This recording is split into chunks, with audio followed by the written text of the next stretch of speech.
If only more people told the truth, more of these would be sold. What are they? I'm Tom Scott, this is Lateral, and we'll have the answer to that at the end of the show. I've asked 3 people to come and play a game where all the questions have a sideways answer. Joining me today from Escape This Podcast, Danny Siller and Bill Sunderland. Hello. How are you doing? Hello. Very happy to be here. I'm very excited. Thank you very much for joining us. We also have, also from Australia, but not there at the moment, from Stand Up Maths and... Sorry, are you just disappointed at being not in Australia at the moment? I am. I genuinely am. I was honestly just thinking both myself and my accent are now a long way from being in Australia. Well, from Stand Up Maths and from Festival of Spoken Nerd and from Australia, Matt Parker. Thank you very much, Tom. It's good to be here. All right, we will get straight on. Wherever here may be. Who knows? All right, we will get straight on with question 1. Lateral is a very simple game. I've got questions and I'm hoping you'll have answers. There's no points, no prizes. It's just reputation and bragging rights on the line. And we start with an advert featuring a famous painting was placed next to an elevator in an ingenious position. The advert's tagline reads, "Be born again. Who will you become if just for a moment?" I'll give you that again. An advert featuring a famous painting was placed next to an elevator in an ingenious position. The advert's tagline reads, "Be born again. Who will you become if just for a moment?" I do like that I have given the first question an art question to a mathematician and 2 people who do escape rooms. Any art knowledge? I was about to be insulted that you were going to say, I can't believe I'm giving an art question to 3 Australians. I was ready. We've got some culture. We have an artist who paints sailboats. Sorry, and I nearly came back to we have some culture with yes, but unfortunately it's E. coli, because apparently I'm just in a sassy mood today. Sorry about that. I've got some art knowledge. I wish I had more, because I would then have the answer to this question. How much do you think we should be focusing on the born again part versus the next to an elevator part? Yeah, what's an elevatorial picture? I mean, there's not much that's traditionally around an elevator other than the button to operate the elevator. Oh, that's interesting. Do we have and any people button waiting for the... related I mean, there's bound to be other things, but there's nothing that's common to all elevator environments other than maybe having floors above or below where you are. If we're talking pure humor value, I think if you put the scream right opposite the doors, so as they opened in front, there was just a right in front. You want to put them half on each door so it does the Home Alone yes, it action comes together as the doors Quite close. glorious. I hate to pedant you, Matt, but in that case, where's the face? What? Oh, the face moves with the hands. Okay, That's why they're okay. screaming. I thought... Yeah. That's like Art 101, I think. Yeah, come on. And Tom says Australians have no culture. You are actually doing very well with the elevator button there. That was a point. Because there's lots Goodness. of comedy places you could put a button. So if you got a painting, and instead of doing the cutting out the 2 holes, hilarious looking through the painting bit, if you cut out a single hole and then line that up with the elevator button. Yeah. You're on exactly the right lines. That's what they did. Really? Yep. Seriously? Yeah. They've There's lined all sorts of childish places you can put that button. they've lined up a very famous bit of a very famous painting with the elevator button. Now, what is a painting that has a conspicuous, circular, possibly arrow-shaped feature that could be replaced with a button to call an elevator? I'm thinking the guy with an apple for a face. Oh, yeah. Marat. End of Marat? list. Don't make that up. I have just been told by the producer that it's Magritte. Magritte! Ooh. I was confusing him with the guy who died Rookie in a bathtub. era. Archimedes. We haven't got time to fact check that story. No, I'm afraid. we really Just don't. move on. It's probably true. It's and probably it's a shame for anyone listening in audio that you didn't see Matt's face when you suggested Archimedes as dying in the bathtub. It's called the Son of Man. Yeah, it is unfortunately not that one. You're closer with an arrow. It's not a feature. It's certainly pointing at something. Because you almost want like a roulette, like a spin again. Is it a melting Like who could clock? you be? Like you're selecting something. Bill, what were you doing just there? I was just trying to imply that there's got to be, like, it's pointing at something, right? But it's got to be pointing either up or down. No one's pointing. Oh, Like if you had a picture of someone pointing left or right and you replace that with an up arrow, you'd be a fool. now, it just occurs to me that the way you're gesturing there with the pointing and the hands and the fingers, it is pointing sideways. Oh, Well, Danny also suggested a melting clock. That's definitely got arrows. It has. Don't take my lead on arrows. I'm saying you're getting closer and closer Okay. as you continue to point your fingers around. All right, I'm just going to move my fingers and you like- tell me when. The only thing that I was thinking of, and right at the start, it was talking about being born again. I only have two paintings in mind when it comes to things like birth. One of them is the birth of Venus, and one of them is the creation of Adam. The creation of Adam. That's Because the got some pointing, you're right. Like if you're Adam, You are absolutely spot on. Oh, Absolutely wow. right. It was Michelangelo's And because- creation of Adam. And now that you've confirmed it, now I can actually visualize it, Yep. and it makes sense. They took the right hand Oh. half with God, cut that out, and just made the finger touch the elevator button. So when you called the elevator, you were touching fingers with God, if just for a moment. That's got to feel pretty glorious. It was actually an advert for a plastic surgeon. I'm not entirely sure of the context with that, but yes, in the painting, God is giving life to Adam, the first human. So for just a moment, as you call the lift, you are being born as the first human, which frankly is more than I asked for when I called a lift. This feels very thinky for a plastic surgery advertisement. I feel like you're stereotyping plastic surgeons there, Matt. No, I'm not. I'm just, it doesn't feel like, that's, I mean, maybe they know the demographic better than me, but there you go. I have been into a lot of surgeons' office. I haven't had promises like that before. Yes. although if you did go into that office and you said, and you accused them of playing God by being able to change people, like they couldn't really deny it. So yes, it was Michelangelo's creation of Adam with the section with God on the right-hand side of the elevator. So you reached out and touched God's finger for just a moment. Now the tables are turned and one of our guests is going to take over as host. I do not know the question that they have. I certainly don't know the answer. I'm going to be playing along too. We're going to start with Bill, and I should check, because you and Danny are in the same room. You have not seen the question either, Danny? You've No, not a clue. all right. Bill, it's over to you. Give us the question. All right, I have a question here. I'm ready to go.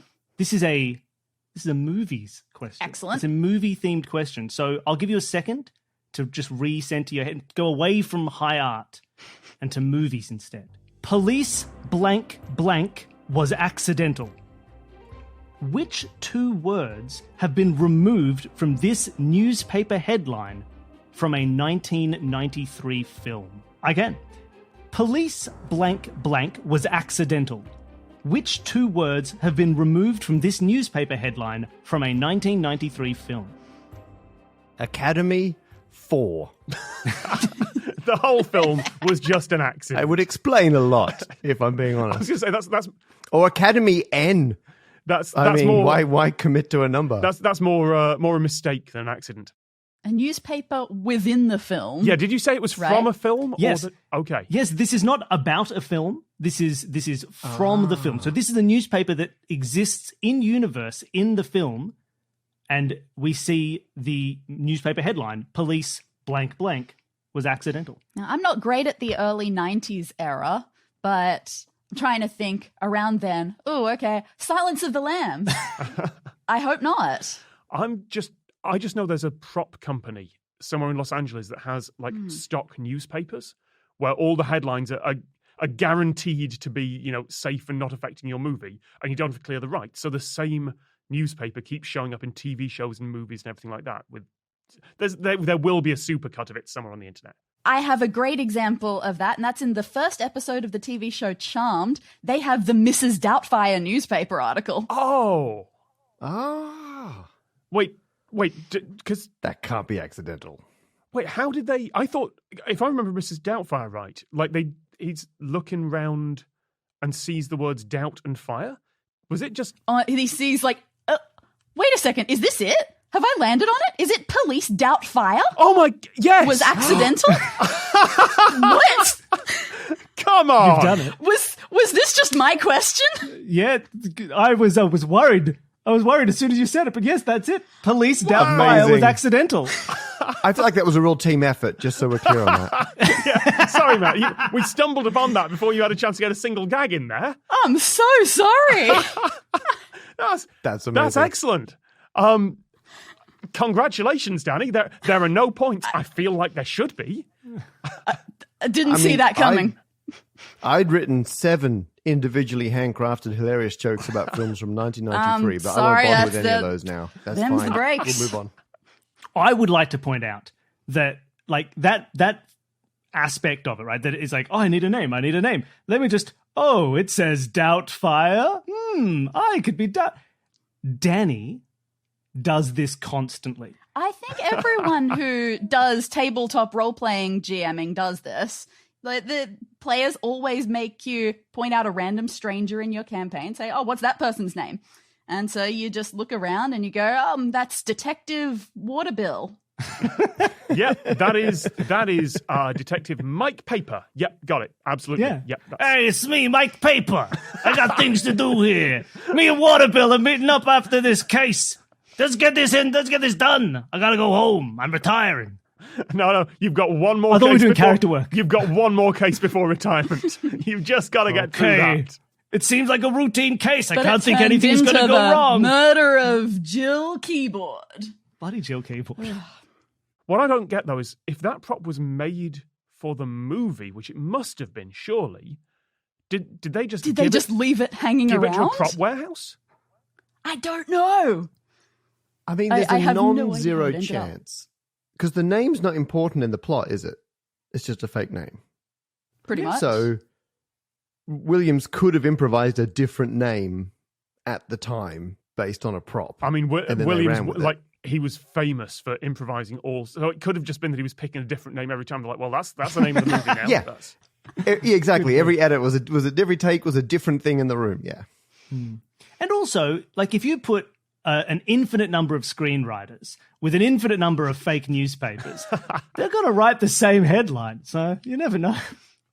I set my Wi-Fi password by looking for things in the room. So when people come to my office, they're like, "What's the password?" I'm like, "It's these things on the shelf." But then I moved office, so I had to take a photo of them, and I realize now I can't end this story without giving away your Wi-Fi satisfactorily password. without compromising the password on my office. It's 3 things that were on a shelf. So, yes, the headline from the movie Mrs. Doubtfire was Police Doubtfire was accidental. I mean, there's a good chance that we could have had Mrs. Police Doubt. All right, it's back to me for the next one, and it goes something like this. Putney Bridge in London is unusual in that it has a church at both ends, All Saints on the north bank of the Thames and St Mary's on the south bank. How did that come about? I'll give you that question again. Putney Bridge in London is unusual in that it has a church at both ends, All Saints on the north bank of the Thames and St Mary's on the south bank. How did that come about? I'd never noticed. I mean, I don't want to give away your location here, Matt, or compromise your security again. And but your Wi-Fi password is here, and apparently you're based in Putney. So That ship has sailed. No, I lived near Putney for several years when I lived in South London. But when I go into London, if I cycle in, I go over that bridge. So it's potentially I'm so exhausted by that point in the cycle, I'm not paying close attention. But now that you say it, there's definitely a church and a walkabout at one end, the southern end of the bridge. And I do not know if there's another walkabout on the north end of the bridge, but that could also be significant. Walkabout being the Australian-themed bar. The horrific. Gotcha. All right, Aussie that's themed. fair. I was going to ask if there are walkabouts in Australia. I assume No, there likely are. not. The same way there aren't really. There are not. There's not British-themed restaurants in Britain. And America, what does America have? They have Outback Steakhouse? Outback Steakhouse. Yeah, that's the Yeah. one. We don't have that either. I think we have one now. Ooh, exciting. Really? People ask us about blooming onions when we're overseas. You just say, I don't know what that is. You've invented a food. So how heavy is the gang warfare between churches in London? I don't know how to I answer think that might question. be a decent That's a decent chunk of the answer, I suspect. I don't know how to answer that question without being offensive to some group. And I don't know whether it's the religious or the gangs of London. And I don't think I want to annoy any of those people. Like, do I want teenagers with knives on coming at me? Absolutely not. Do I want bishops coming at me? Also, no. They're going to be more polite about it, though. But they've also got knives. Yeah, ceremonial ones, surprisingly sharp. I got to say, I feel like if you had to pick, right, who do you think got better off in that deal? Because one of the churches has Mary. That's a pretty good saint. But the other one has All Saints. That's like they got a better deal, I think. I don't want to take sides in the war. No. Yeah, okay, we've got to move on. Just see everyone dodging the answer to that question. I will Hey, tell everybody you, at home. pick a denomination. Today's winner is the... No, I'm not finishing that sentence. I will tell you that it is nothing to do with the specific denominations or the religions of the churches. Is it? Because churches are quite territorial. They're like jaguars or water voles. I don't know animals that are territorial. You went with Jaguars. Churches. I went with McDonald's franchises. So, you know. Because if you have a franchise manager in an area, their job is to not put things so close together. I think that's even closer to the truth, because if you get yourself a church franchise, right, you don't want to. You got your congregational map that you're drawing. It's not like Subway; they just cram them in next to each Actually, other. that is a problem. The franchisees complain about that. Also, I've realised that the word I've been struggling to find there is parish. Parish. Yes. So when you open a McJesus's, you're guaranteed. According to Tom Scott. Oh no! Don't drag my name into parish this. catchment area. We're offending the gangs again. Yeah. I mean, So how that is. special is this bridge? This is how it used to be, that the church would be for a certain parish and it would be for the certain area. And you generally didn't have two churches in the same village if everyone there was the same religion, because you didn't need it. It's even like each city's only allowed one like cathedral or whatever. And you can have other equally impressive churches, but only one is bestowed the rank of cathedral or whatever. We got to reassess. What's the situation? We're in a place. I can't remember where we are. Putney Bridge, Putney. which is Putney, not Putnam. The place is probably important because London started in the east in what is now called the city. That was London original. And even like Westminster, because I taught in a school in Westminster for a while when I was a regular old maths teacher. That used to be like an outpost. I mean, it's London, in the name. like- It's the Minster in the West.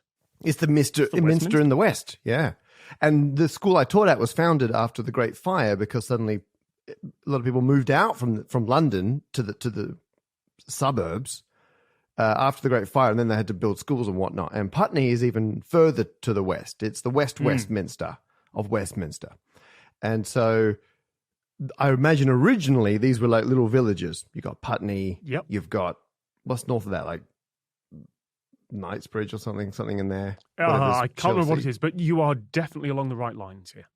You've got not Putney. It's a bit like All Saints. It's just not Putney is every other suburb. And so I imagine originally they were like totally separate towns. There was no bridge, so all they could do was throw rocks at each other. And then they had their own little churches. No bridge is good. That makes a lot of sense. And one day, London expanded out, it's just slapping bridges everywhere.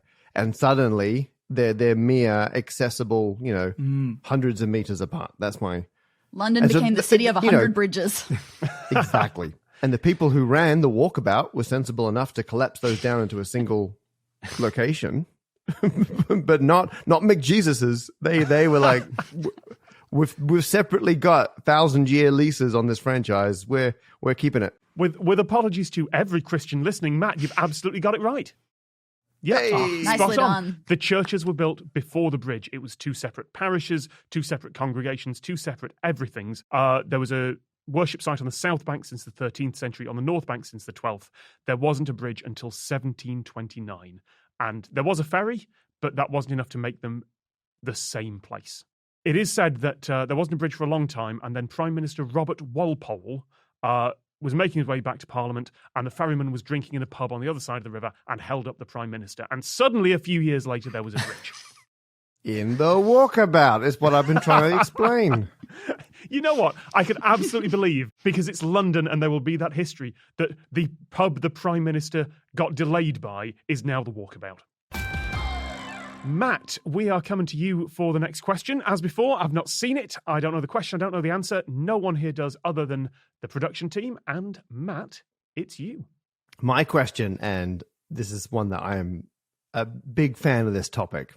So the question is, you get this for free, there is a mathematical reason why bees make their honeycombs using hexagonal-shaped cells.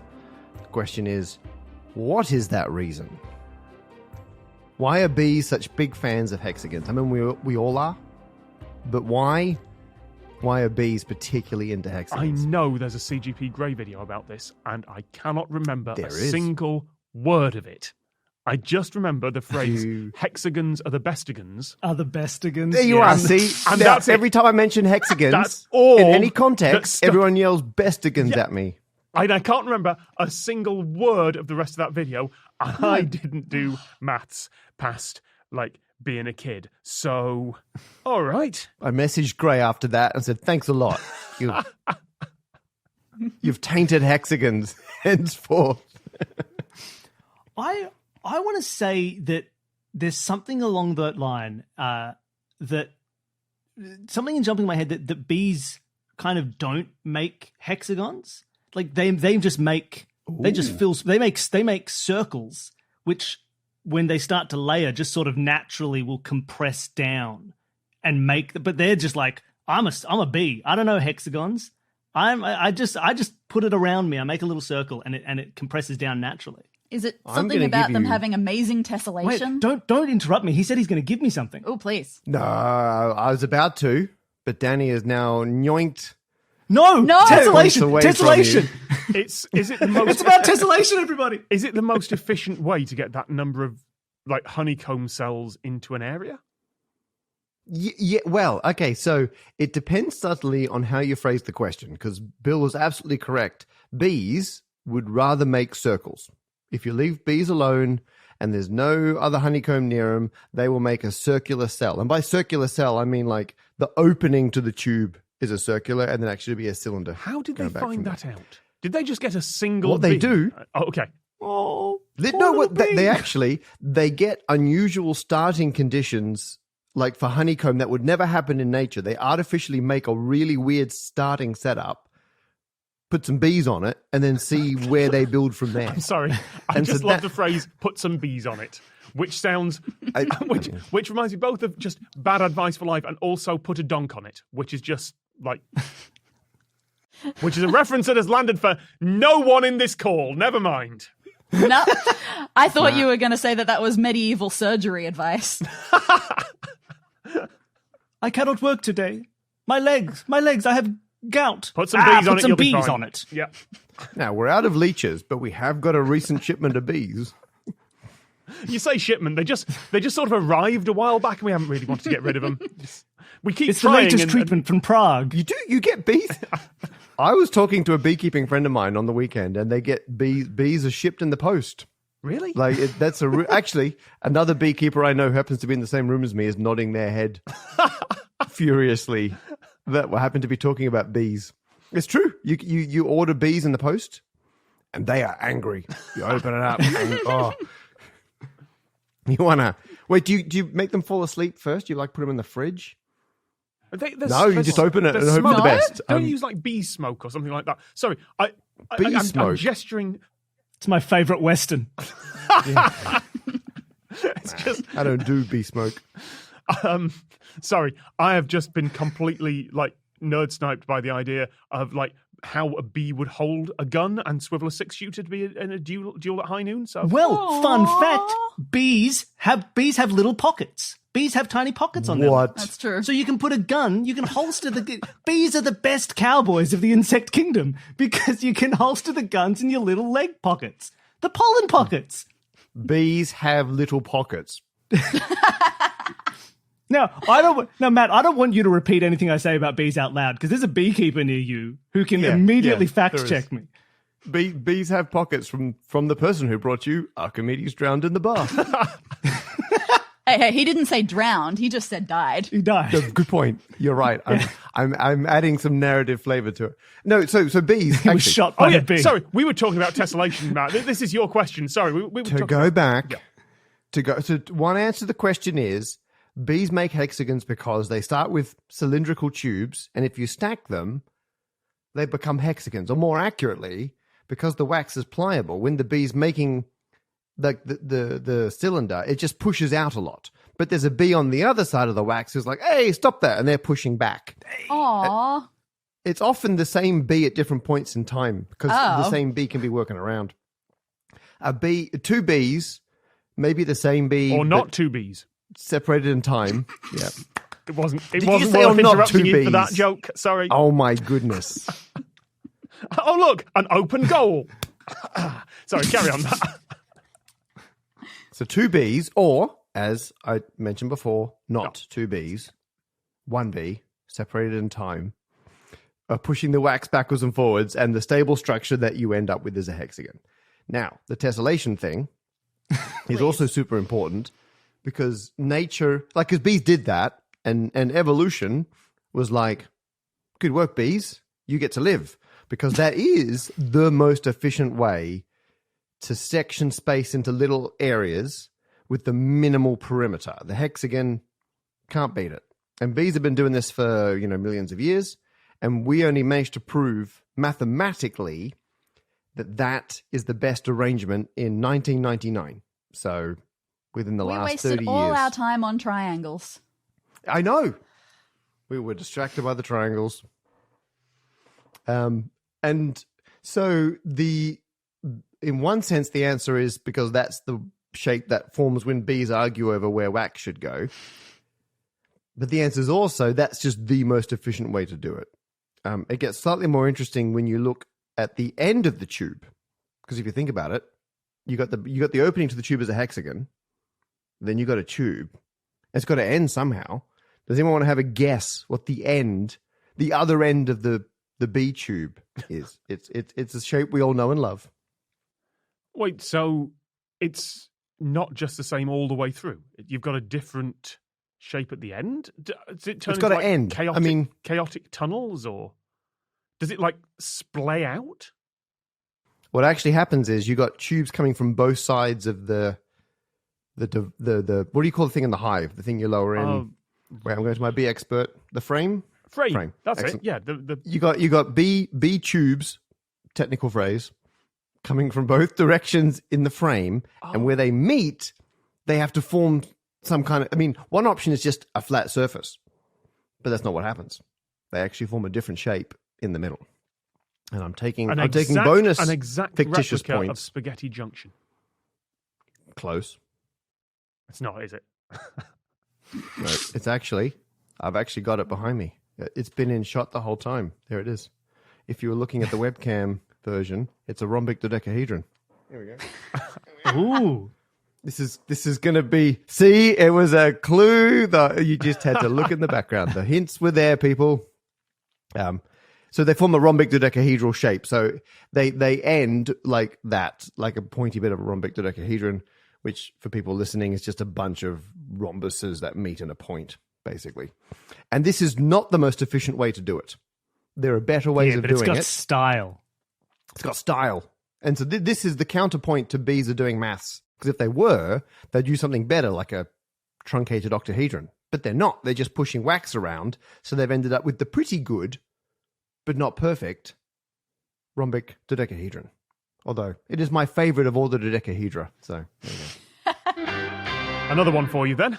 At the 1924 Olympic Games, the American athlete Robert Legendre set a world record with a long jump of 7.76 meters, which no one surpassed at the event. However, he only received a bronze medal for his efforts. Why? I'll give you that again. At the 1924 Olympic Games, the American athlete Robert Legendre set a world record with a long jump of 7.76 meters, which no one surpassed at the event. However, he only received a bronze medal for his efforts. Why? Back then, robots were allowed to compete. Those bloody robots. Yeah, the 1924 Steampunk Olympic Games. Yeah. You just put some bees on them. They'll fly for miles. That's it. How many bees does it 7.76 take to lift a meters. human if they really work together? He was just banned for doping because he just had 10,000 bees attached to him. No, it's not that. I realise I'm supposed to yes and these suggestions, Matt, but no. No, I accept the occasional no. Blocked. So he has set the world record Yep. for the long jump. Absolutely. Look at me. I'm the best long jumper. No one here has outperformed that long jump. But he doesn't get the gold. No. He comes third. Yeah. To me, there's I'm thinking there's two possibilities. Ooh. I would like to, we can collectively weigh up these options. I think either Two's a good start. long jump does not exist as its own sport. So he's done the long jump as part of the heptathlon or the pentathlon. Oh, that'd be or a the funny way of doing decathlon it. or the dodecathlon or the rhombic. So Yeah, the rhombic decathlon. I'd love and that. so best long jumper by far. But then his high jump, not so good. He still went long and he just went underneath. And so he ends up on average third. I think this is a very reasonable That thought. actually is very reasonable. tracks. Here's my second option. He gets the long jump. It counts according to like the record rules, but it doesn't count according to like normal Olympic rules. So it's like, yeah, look, by the record book, you set the record, you did the longest jump, no one's going to jump that far. But he got a time But, penalty. you didn't tuck your toes at the end, and that means that in the Olympics, you get nothing. You lose. So, or Except bronze. vice versa, it could qualify for the Olympic win. Like, let's say there was too much wind to be an official world record, but the Olympics don't Yeah. care about wind assist. So it still counts for the Olympics, but not for the world record. yeah, it's exactly right. Different standards. Yeah. Or the other two competitors never landed. This is Yes, they just Or- kept going. this is The funny. other two 'cause competitors never landed. They just oh jumped no, and- Just Yeah. flying up. that happens in a Simpsons episode. One of them just goes Exactly. right out of the stadium. It happens in an Bing- Auntie and they're Dot like, sketch. well, I mean, we can't measure that, but I feel like they should win. yeah, no record, didn't land, but that's the gold. One of those three suggestions is exactly right. You've nailed No. it. Good work, So, Matt. You No. got it. They never landed. Never landed. But they hit orbital velocity. I'm going to ask each of you to put your weight behind one of them. Was it that it was a different event and he just happened to beat the long jump as part of that? Was it on some technicality that counted for the world record but didn't give him the win? Or was it that the other two competitors kept going? Matt, pick one. I reckon, I suspect it's the first one, but I'm going to put my weight behind the second one, the technicality one, just because I figure everyone's going to vote for the first one. I'm going to vote for the first one. I think you don't get a medal for the long jump. You get a medal for the multi jumps. Danny? I'm a little disappointed because my initial guess was none of those, and it was that because I know this was a thing at one point they didn't have gold medals. I was assuming bronze was the highest. Bronze was the best. But I That's guess great. we're gonna have to go with one of these other ones. If you vote for they never landed, this question never ends, and Tom is stuck in this episode forever. There was Interesting. The first clue I have on here, on my notes here, is that there was no lack of gold or silver medals. Bronze did mean third. You predicted me. You saw me coming. Yeah, if this were a different show, there'd be klaxons going off now, but this is not that show for Yep. both important legal and copyright reasons. No, and it was an actual part of the real competition. Yeah, the first one just makes so much sense. yeah, and you I are feel like I have to go with it. Absolutely right. He was competing in the 5-event pentathlon with everything taken into account. He came third, but he casually broke the world record along the way. As you do. However, there was a long jump event at that Olympics, and he didn't qualify for it. Oh, He showed them. I mean, he also played American football and baseball, graduated from Georgetown University, tried making it as a Hollywood actor, and then became a dentist in Washington. So there's a lot of stories in that man's life. So, yes, you're absolutely right. He was competing in the 5-event pentathlon. So despite casually setting the world record in the long jump, came third overall, got the bronze medal. Which means we turn to Danny for your question. What have you got for us? happy to read this one out for you. So, some time ago, you could try to purchase 2 items from Rotunden, a Danish supermarket. Excuse my pronunciation, I don't know that much Danish. One would cost you the equivalent of $6, while the other cost $150, even though both items were completely identical. Why? Ooh. Oh.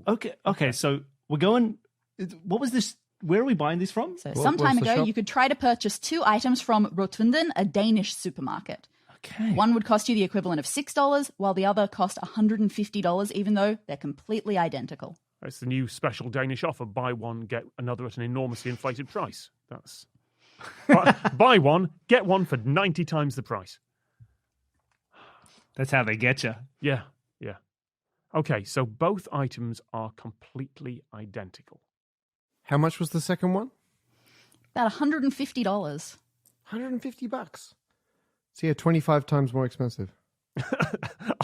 Thank you, Matt. I tried and failed to thought do that I'd, mental arithmetic while also I talking. was like, 90 doesn't sound right. No, It's it not wasn't. 2 orders It of wasn't magnitude. even close, Matt. It was a complete shot in the dark guess, and I am both grateful and slightly annoyed you called me out on it. That's my model. Yeah. Is that amount important? Like the 25 times?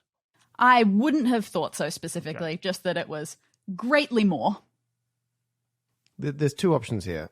I would say either these are items where the government heavily subsidizes one of them, like prescription drugs or something. And they're like, the amount you need for your healthcare is government funded, but if you want some more just for fun and giggles, you're paying No subsidies. you're paying full price. Or the reverse, it's something that's like, rationed. So you get the first one for normal price, but you want a second one, you're being a little greedy, and there's a massive surcharge to suppress people, taking When more was than they this? require. Was this like Well. start of 2020 by any chance? Are you thinking baby formula or whatever it was? Oh. That's an Australian issue, Oh, that's I an think. Sorry, let's talk about Australian politics and Chinese politics and talk about baby formula shortages. Although I do know there's one Nordic country that gives new mothers just a box of stuff for your baby. But once you have a second baby, Well, I don't know. Maybe you can reuse this. No, because that doesn't make sense. You'd have twins. I'm assuming you're buying both of these at the same time. yes, absolutely. So is this to prevent panic buying at the start of the pandemic? Was that the rules they put in? I suspect, like Australia, all of Denmark's toilet paper comes from one factory in Adelaide. Yeah. Wait, there's is no- that yeah. that seems extremely specific. Is there just one toilet paper factory in the whole of Australia? I think I'm slightly over exaggerating, but I feel like maybe there's just go 2 with it. factories in Adelaide. But no, I like that idea. Like if it's a rationing thing, right? It's like when they didn't want people overbuying toilet paper or masks or hand sanitizer or something like that. Where it's like everyone's going and buying 1 million, so that makes sense, right? Like it's just a rationing effort for stuff. You are indeed bang on. If we're looking at when this was, early 2020. You nailed Nice. it. The question very cleverly says some time ago. So Yes. you jumped on that. Very well done. It was one of the items that you've suggested. Was masks. Toilet paper, Toilet paper. Hand Wait. sanitizer. baby formula. Hand sanitizer. Option number 3, it was hand sanitizer. Bees. That was my first sign that there was something going on in early 2020, which is literally I was in London and had a moment go, shop sold out of hand sanitizer. That's weird. And that was that was the first little. If this had been a movie, that would have been the foreshadowing for me. That would have been the moment where there's just stuff going on in the background that I didn't pay attention to. Now, at least hand sanitizer makes sense. Did you get weird ones that seemed very unusual for a pandemic, you would have thought? Like 2-minute noodles. I was very upset that I couldn't get my 2-minute noodles. You couldn't get flour anywhere near where I Yep, lived. absolutely true here as well. Anything in the pasta aisle was pretty Yes, much anything wiped that out. lasts was gone. Because as soon as one person just goes, you know what, I'll get a couple more bags just to be safe, the entire supply chain falls, and it's terrifying. Thank you very much. Danny, do you want to wrap up the question, please? Absolutely.